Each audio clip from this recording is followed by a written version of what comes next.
cheetah runs at 70 miles per hour. A horse sustains 30.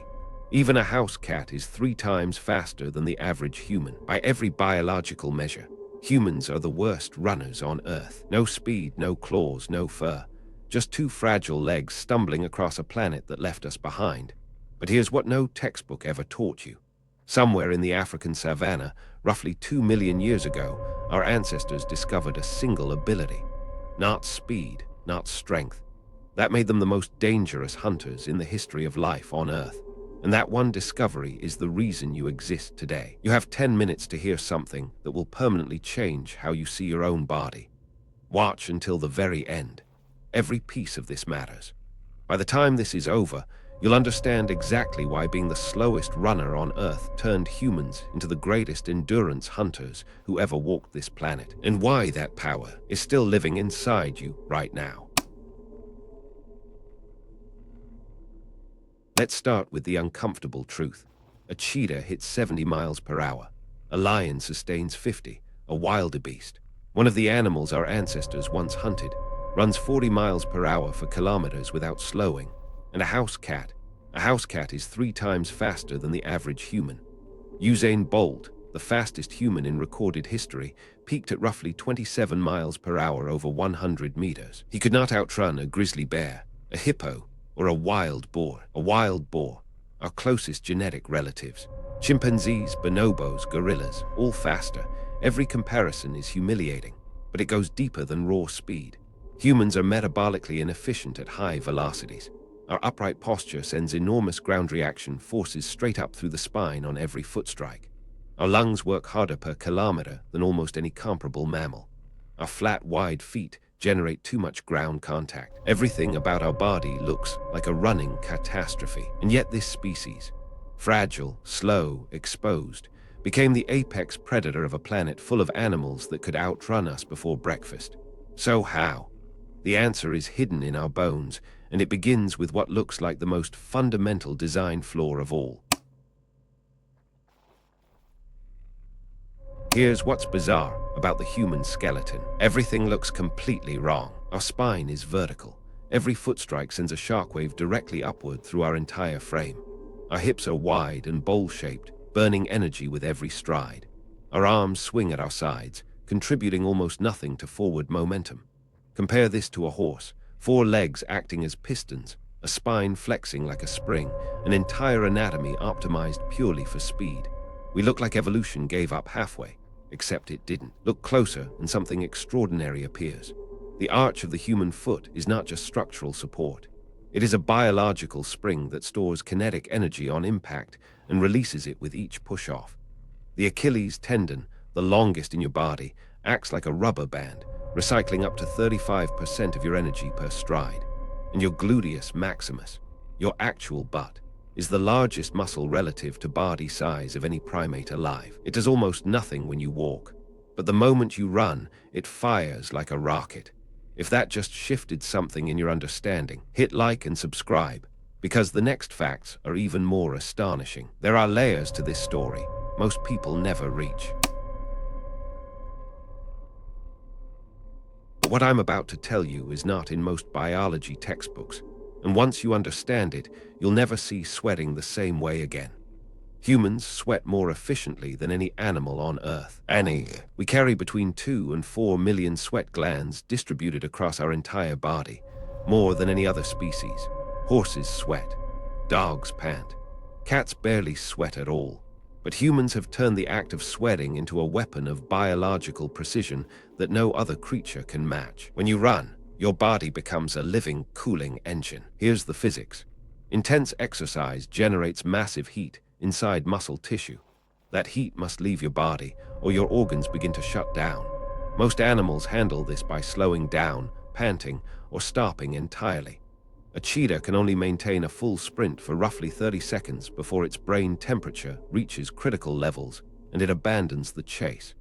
But when a human sweats, water evaporates directly off the skin, carrying heat away at a rate that has no parallel in the natural world. This is why a human can run through 35-degree heat for hours, while a dog would collapse in minutes. It is not a coincidence. It is the design. But to understand why evolution built this sweating machine, we first need to understand what we had to lose to get it. What I'm about to describe sounds like a downgrade, but it was the most important evolutionary upgrade in human history. Roughly 2 million years ago, our ancestors, Homo erectus, shed most of their body hair. Scientists puzzled over this for decades. Why would a primate living in a sun-scorched savanna evolve to remove its primary UV protection and insulation? The answer is elegant in its brutality. Hair is the enemy of evaporative cooling. A dog's coat traps heat against the skin. A horse's fur holds moisture instead of releasing it. Body hair actively destroys the one biological weapon that makes endurance running possible: sweat evaporation. When our ancestors lost their fur, they gained something no other large mammal on Earth possessed: the ability to run in direct midday sunlight without overheating. No other large mammal can run in open sun for hours and survive. A lion chasing prey at midday will abandon the hunt within 300 meters, not because it's tired, because its brain is cooking.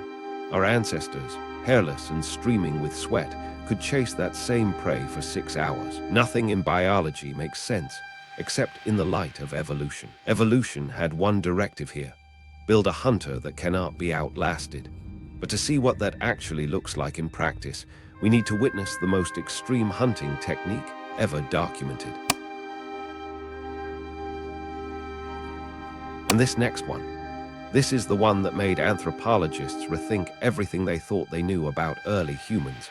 Persistence hunting is one of the oldest and most extreme predatory strategies ever used by any species on Earth. And it is uniquely, exclusively human. 1. Spot prey and force it to run. 2. Follow relentlessly for hours. 3. Never let it stop to cool down. 4. The animal overheats and collapses. 5. Walk up calmly and make the kill. You don't need to outrun a kudu antelope. You just need to ensure it cannot stop long enough to cool down. Quadrupedal animals have a critical mechanical weakness. Their gait and breathing cycles are locked together. At full gallop, a horse or antelope cannot breathe efficiently. The pounding of its legs compresses its lungs with each stride. To breathe properly, it must slow down or stop. To cool down, the prey must slow. But the human hunter never does. Hour after hour under the blazing midday sun. The worst possible conditions for any prey animal, the optimal conditions for a furless, sweating, endurance-built human hunter. The prey's core temperature climbs steadily. Its muscles cramp. It staggers. It collapses. The human walks up calmly and makes the kill. No weapons, no speed, just time. This sounds like mythology, but it was filmed in the Kalahari as recently as 2008. And what the cameras captured will shock you. What I'm about to describe sounds like pure science fiction. In a series of documented hunts in the Kalahari, researcher and filmmaker Louis Liebenberg ran alongside trackers in temperatures exceeding 40 degrees Celsius, 104 degrees Fahrenheit. One documented hunt covered more than 35 kilometers, over 20 miles, across open desert terrain. When the kudu finally collapsed from heat exhaustion, the tracker walked up calm and composed, barely winded. He had just run an ultra-marathon to feed his family. But here is the detail that separates mythology from science. The sand trackers who do this are not genetic outliers. They are not superhuman athletes with exceptional cardiovascular scores. They are ordinary human beings, the same biological species as you, using a capability that is written into base human physiology. Harvard anthropologist Daniel Lieberman, who has spent decades studying distance runners across Africa, stated it plainly. Humans evolved to be distance runners. We are the only primate that can run long distances, and we evolved to do it. The data supports this fully. In races beyond 50 miles, humans consistently close the gap on horses. In 100-mile ultramarathons, humans have placed first outright. The body you're sitting in right now was engineered for this, and the culture that proves it most powerfully is alive today, running through canyons most of the world has never heard of. But this is where the story stops being ancient history, because it is happening right now. Deep in the Capa Canyon of northern Mexico lives a people called the Tarahumara. known in their own language as raramuri, which translates literally as those who run fast. They may be the greatest endurance runners alive on Earth today. 200 miles barefoot. Tarahumara runners regularly complete races of 100 to 200 miles, not in cushioned running shoes, but in thin sandals cut from discarded tire rubber. They run for days, not hours, days. When Christopher McDougall documented them in his 2009 book Born to Run, it triggered a global revolution in running biomechanics research. What scientists discovered was staggering. The Tarahumara suffer almost none of the running injuries that plague Western athletes. No chronic knee degeneration, no stress fractures, no plantar fasciitis. Their bodies are doing exactly what they were designed to do, not because of exotic genetics, not because of special diets, but because they run precisely the way humans evolved to run. Midfoot landing, minimal cushioning, allowing the natural spring architecture of the foot to work as intended. They simply never stopped doing what every human ancestor once did. But what scientists discovered next stretches the implications of running far beyond survival, all the way into the human brain itself. What I'm about to connect will rearrange how you think about human intelligence itself. Approximately 5 million years ago, right as our ancestors were evolving the anatomical features of endurance running, something else extraordinary happened. Bigger brains. Human brain volume roughly doubled in what is, in evolutionary terms, a blink. For decades, scientists attributed this explosion to tool use, social complexity, and cooked food, all valid. But a landmark 2021 study published in Nature by David Rachlan and Jean Alexander revealed something that reframes the entire picture.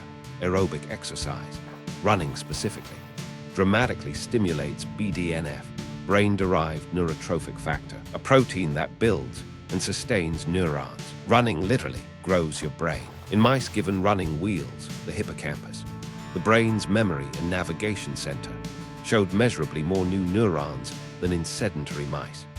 In humans, regular aerobic exercise remains one of the most powerful stimulants of neurogenesis ever identified. Rachlan's hypothesis is compelling. Persistence hunting didn't just feed our bodies, it fed our brains. Multi-hour tracking runs requiring sustained navigation, terrain reading, and animal behavior prediction may have directly selected for larger, more capable human minds. Running didn't just survive, it created us. And the final piece of this story, the one that brings everything full circle, is about to hit harder than anything that came before it. Now here is where everything comes together. And what I'm about to tell you most people will not believe until they see the actual data. In extreme endurance competition beyond the 50-mile mark, something remarkable happens. Horses hit a biological ceiling. Dogs hit it. Every quadruped on Earth eventually reaches a point where heat accumulates faster than it can be released, where energy systems deplete, where the body simply shuts itself down. Humans keep going. The man versus horse marathon in Wales has been contested annually since 1980. On the standard 22-mile course, horses typically win, but extend the race. Raise the temperature. A pattern emerges. Humans close the gap, and then cross it. In documented races beyond 50 miles run in significant heat, human runners have defeated horses. In 100-mile ultramarathons, humans have won outright. In a true endurance contest under heat, the naked sweating ape wins. This is the resolution to the question asked at the very beginning of this video. The single ability our ancestors discovered, the one thing no other animal could match, was the capacity to run indefinitely in heat without stopping. Not faster, just forever. Slow, patient, relentless, unstoppable. We carry that exact biology right now. Every person watching this descends from someone who ran animals to their death across the savanna and fed their family. If this truth deserves to reach more people, share this video with as many people as you possibly can.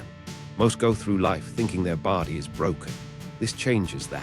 And tell me, do you think persistence hunting is the greatest survival strategy evolution ever produced? Comment genius or extinct. I want to know where you stand. But here's what nobody tells you after all of this. You were built to run. not metaphorically, literally. Every single feature of your body that you have been taught to see as a flaw. Your flat feet, your wide hips, your relatively hairless skin, your ability to breathe through your mouth while moving. These are the signatures of 2 million years of endurance engineering. They are not mistakes, they are masterpieces. The reason humans dominate this planet, despite having no natural weapons, no natural armor, no natural speed, is not strength or intelligence alone. It is because we never gave up the chase. Think about what that means beyond biology. Persistence, the refusal to quit when every signal says stop, is not a personality trait you either have or you don't. It is woven into every strand of your DNA. It kept your ancestors running through 40-degree heat for 6 straight hours. It built their brains. It fed their children. It delivered their genes, your genes, through 2 million years of unbroken survival. The worst sprinter on Earth became the greatest endurance hunter in history. When you feel like stopping, when something feels impossible, remember what your body actually is. It is not the mountain we conquer, but ourselves. You were not built for the sprint. You were built for the long game. That is what you are. That has always been what you are. And that is the answer this video set out to find from the very first second. 2 million years ago, in the blazing heat of the African savanna, the worst sprinter on Earth discovered something no cheetah, no lion, no horse ever could. The ability to keep going when everything else had to stop. Slow, patient, relentless, alive. In a world obsessed with speed, shortcuts, and instant results. Your body carries a 2 million year message written into every muscle, every tendon, every sweat gland. You were not designed for the sprint. You were designed for the long game. The truth is stranger than anything you could make up. If you made it to the end, you are already proving the point. Comment persistence hunter below, because that is exactly what you are and what every one of your ancestors was. The truth is stranger than anything you could make up. Subscribe to keep discovering it.